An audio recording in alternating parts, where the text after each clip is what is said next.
Thank you, Squarespace, for sponsoring this video. Hello everyone, welcome back to my channel. I'm just gonna assume that whoever's watching right now is a regular. If you're not a regular, welcome. I'm going to pretty much just be catching up on my projects and what's happening in my life right now in this video. It's the end of the month and I figure, it's a good time to do something like that. And so I'm not going to be talking too much about the process, but regardless, I'll still tell you what this illustration is and, some of the tools that I use to create it. So what you're seeing in this video is a bookplate design.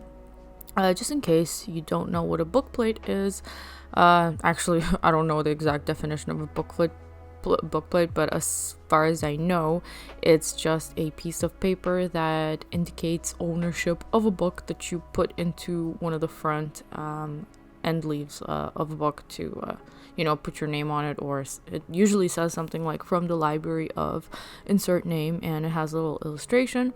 So that is a bookplate, and this bookplate design is something that I did last month for my upcoming art book called Prism. In case this is the first time you're hearing about it, you can find a pre-order link in my description below, and it is going to get shipped out very soon. I believe the date says in April, but anyways, yeah, so this bookplate was designed for the 3D Total publishing website / store, where it will come with all the orders, I believe, and it'll just include my signature on it. I've already received all the book plates in print, and I've already signed all of them and sent them back to the publisher. So anyways, I am a big fan of bookplate designs. They're so much fun. If you've never looked up bookplates or vintage bookplates, I would highly recommend you do that. If you like vintage things, it's a lot of fun to look at. They can be super creative and really fun. And I just generally love the aesthetic, and I think it matches really well with the kind of aesthetic that I was going for with my new art book, which is something like a vintage fairy tale type of book. And so I wanted to make it look sort of antique, but obviously with a bit of a modern twist, because my artwork is not entirely vintage looking, as you probably know. And yeah, because the design was somewhat complicated and required a lot of attention to shapes and where the elements would be placed, I pretty much decided right off the bat that I was going to do it digitally, which is why you see me sketching on my CINTIQ screen in Photoshop, and that's where I did the majority of the work. So one of the special things about this illustration is that it's the first time I've ever tried using screen tones digitally, which is probably insane to some of you because it is a much easier way to add screen tones to an illustration, the digital way. But somehow I've never even gotten around to doing that, and I have only ever done it traditionally, and I'm actually looking forward to hopefully doing some more traditional screen tone artwork in the near future. But in any case, I added the screen tones for this illustration using Clip Studio Paint, and it was shockingly easy. I actually had no idea that it was that easy to add screen tones. Well, that being said, I only use like the super simple ones without any special patterns or anything like that. And initially, I mean, like this footage has been on the back burner for a little while, and initially I wanted to include like a tutorial situation in terms of how I used the screen tone tool in Clip Studio Paint, but in the end, when I was editing the footage, I decided against that because honestly, I figured out how to use the screen tone tool by simply googling Clip Studio Paint screen tone function in YouTube, and there was a perfectly good video available that explained how it is used. So I think if you guys are interested in using this tool, you'd be best off just looking up that video, since I'm going to be talking about a bunch of other stuff in this video, and it would be annoying to skip over to the part where I would presumably explain how it is used. It is super simple. I might just go over it very quickly once that is what you see on the screen. But for now, this is just a sketch, and it's a pretty standard process for me. It was a little more meticulous because there are more elements, like ornamental elements surrounding the character. But yeah, as far as that goes, you can just watch how I make my progress on the screen, and I'll be switching back and forth between footage of my hand and footage that I recorded of the screen digitally. So yeah, like I mentioned, the vintage inspiration was a big thing for me, and I pretty much just looked up a bunch of references on Pinterest and Google and vaguely picked up on some elements, like a very ornate frame and some of these twisty banners, and of course a book, which is the space that I left for me to put in my signature once the printed book plates arrived at my house. So there is that. And so yeah, I just wanted to catch up with you guys and let you know how I'm doing this month, because it is the end of the month, and I figure it's a good time to just kind of organize my thoughts and let you know my progress with my project. Before I get to that, I'm just going to take a minute to tell you about today's sponsor, which is Squarespace. Squarespace is an all-in-one website building platform that is perfect for an independent artist like myself. I've been using Squarespace for a bit over a year now, and it has been a very smooth experience for me. My Squarespace website serves as a portfolio and the main hub that pulls together all my social media pages, which is super easy to set up and integrate into the website. Sometimes I wish I could have started using Squarespace earlier, to be honest, because it also has an integrated e-commerce feature as well as exclusive content member areas, so there's a ton of useful things for an independent artist like me. And unfortunately my shop was set up much earlier elsewhere, but it would have been really convenient to just have everything in the same place, which is what Squarespace really exceeds at providing. The portfolio galleries I do use are very easy to manage though, and I can add and populate sub galleries in seconds whenever I need to add something new to my portfolio. I highly recommend Squarespace if you don't have a portfolio website yet and are looking to build one somewhere. By visiting squarespace.com, you can get started and design and experiment with your own website free of charge. And once you're ready to make it public and launch, you can head over to squarespace.com/cosmicspectrumart to get 10% off your first purchase of a website or a domain. Thank you, Squarespace. And now back to the video.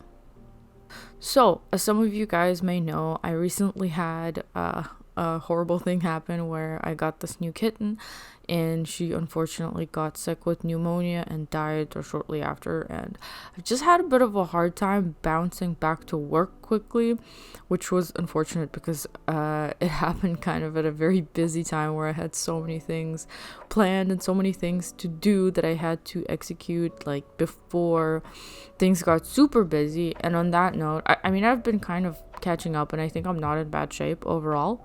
But speaking of things getting busy, so I mentioned a few videos ago that I am going to be moving to a house with my husband very soon. I've actually never lived in a house before, unless you count the one time that I was renting a room in a house when I was a student at Sheridan College.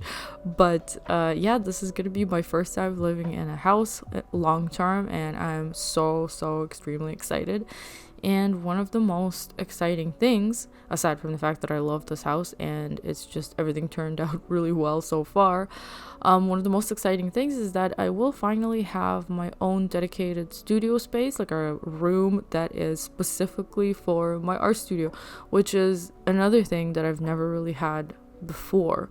I mean, I did live alone for about a year or so in this condo, but unfortunately, since my financial situation was quite different back then, I didn't really have that much going on as far as like art supplies, and I don't even, oh yeah, I'm trying to remember what I even did at that time. I think I did a lot of traditional work, but anyways, the space itself was pretty barren, and I never really personalized it or like made it too much of my own. Like, even the situation that I have in my room, or in the living room where I have my desk now, it is a lot cozier and it feels a lot more like a studio little space than the condo did back when I lived in it by myself, which is kind of ironic. But yeah, anyways, I am very excited to have a room and to be able to fit more desks into it. One of the things that I struggle with a lot is the fact that I only have one desk to work on, and it's quite small. I suppose it's just like a pretty standard size as far as desks go. And most of the space on this desk is taken up by the digital equipment, like the two big monitors I have, one of which being the CINTIQ screen. And, you know, all the other gadgets that come with it, like the camera stuff that's attached to the table, the keyboard, mouse, and all that stuff just kind of takes up most of the space, plus a laptop that I use on the side. And for that reason, it's very difficult for me to switch swiftly back and forth between digital and traditional art.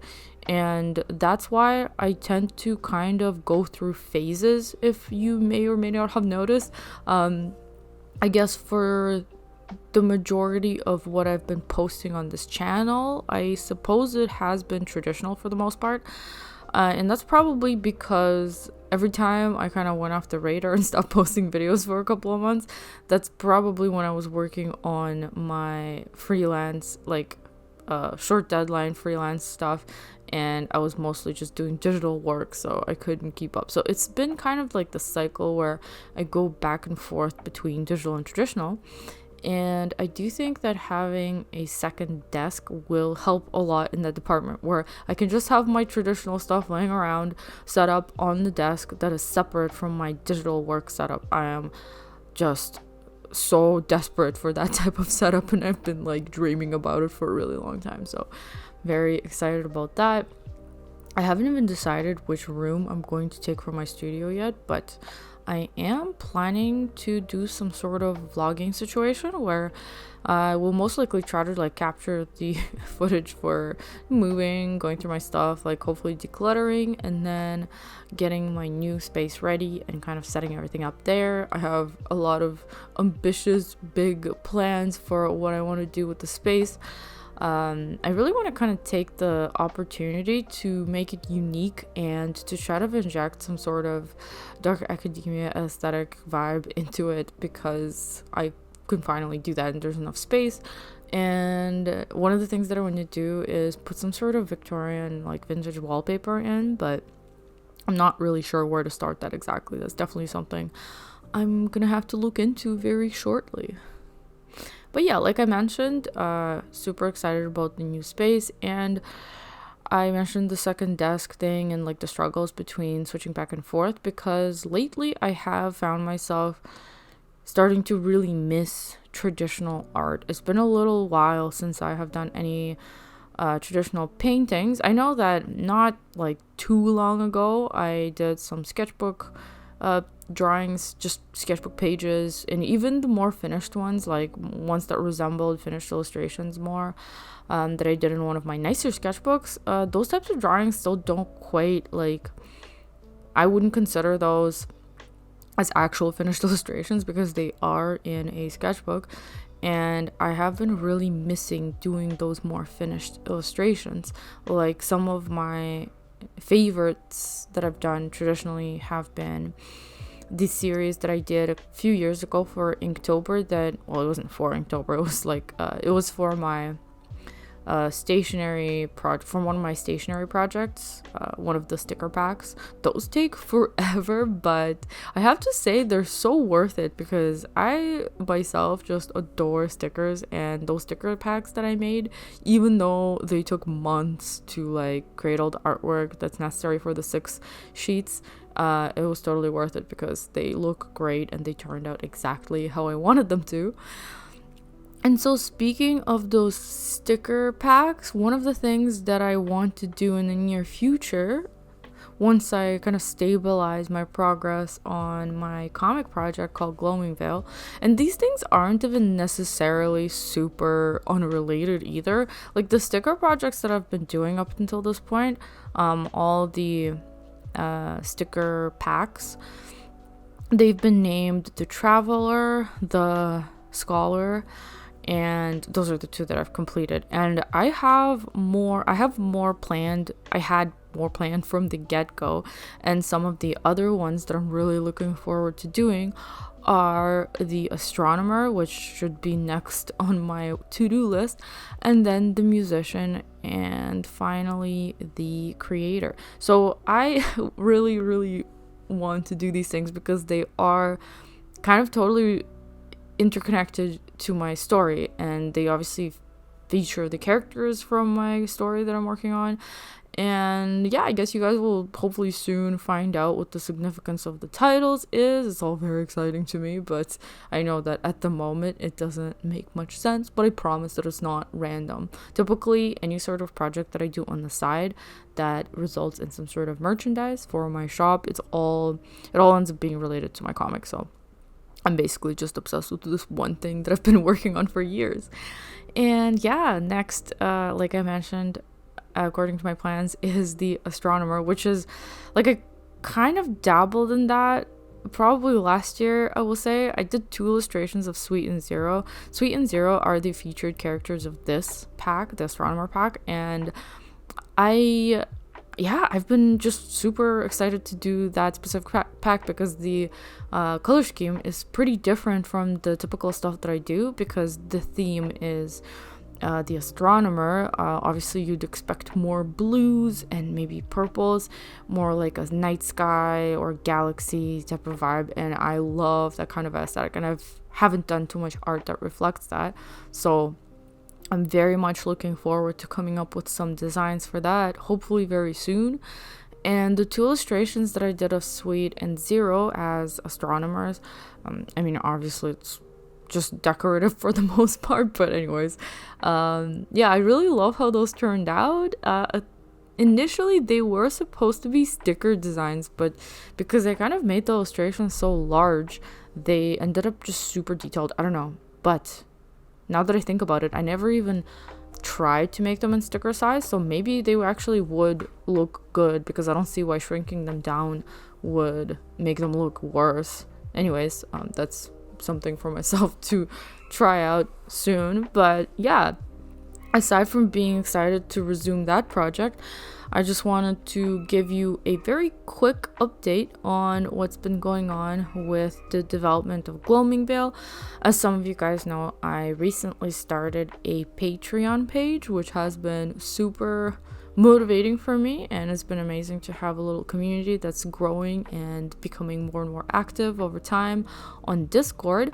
And I do post a lot of previews and just like early access stuff there as well, and that has helped me keep myself on track. Like, it really helps me to be a little more mindful of where I'm at in my progress. And that being said, one of my most pressing tasks for the past month or so has been to rework the prologue layouts. I did do the prologue layouts a year ago or so, and I was relatively happy with them, but then after writing further into like doing more plotting and doing more chapters, something that I was kind of anticipating ended up happening, which was that I wanted to go back and make a few changes. They're important enough that I figured it actually has to get done, and that's the reason why I had to rework the prologue. It's like, because it's the opening scene of the entire comic series, it is pretty important to get it down right. So I'm not super concerned about the fact that it's taking a while. I think it's important to start things right, and I think it has been really good for me to finally stop panicking about the fact that the whole thing is just taking so long for me to develop. I found some sort of peace with the fact that I'm still making progress with every week that goes by, every month that goes by, and I've never felt like I was in a better place as far as the project goes, so I think it's all good. And yeah, I finally started doing the rework for the prologue. I think I'm about halfway through, which is pretty good, and at this point I'm starting to wonder if I want to tackle it digitally or traditionally. One of the reasons why I do want to maybe attempt to do it traditionally is probably because I have been really missing traditional art, but at the same time, I know for sure that the vast majority of the comic will be done digitally, and my biggest concern is just I don't know if it would throw people off to start the prologue in one medium and then swiftly change to a different medium as soon as the first chapter actually starts. So I don't know. I would love to know what you guys think about this, because I think on the one hand, having some pages done traditionally and some done digitally is really interesting, and I think it's kind of a unique thing that I haven't seen done too much in comics, and I think maybe that would be a plus for the uniqueness. I think it might be fresh and interesting to have a different different medium for the different. I mean, this is I probably shouldn't spoil, but it's there's enough of a difference between what happens in the prologue and what actually happens in the first chapter that I think using a different medium would actually kind of make sense in some ways. So for that reason, I'm kind of considering. I don't know. I'm on the fence. Just maybe I should make like a pros and cons list, because I honestly can't decide. But I am curious to see how I would approach doing a comic page traditionally, so I will probably do at least one test page. Yes. And on that note, I am currently trying to figure out how to balance all my stuff and between like doing videos and running my shop and just doing all this planning and stuff, and also having to move. Some of the plans that I had for moving have been unfortunately changed drastically because of some really stupid family circumstances that I'm not going to get into here, but I essentially have to start packing stuff a lot earlier than I thought, and I think in order to make things manageable for myself, I just will have to close the shop. So yeah, I guess that is the final thing that I wanted to mention in this video, is that I will be closing my shop within the next like 2 or 3 days. There's still a big sale going on, so if you wanted to check it out, please do. But I will temporarily close it, most likely by the end of this week. So just to give you guys a heads up, that's what's going to happen. But yeah, thanks so much for watching this video, and it was nice to catch up, and I'm excited for what's to come. And I will see you guys in my next one. Bye!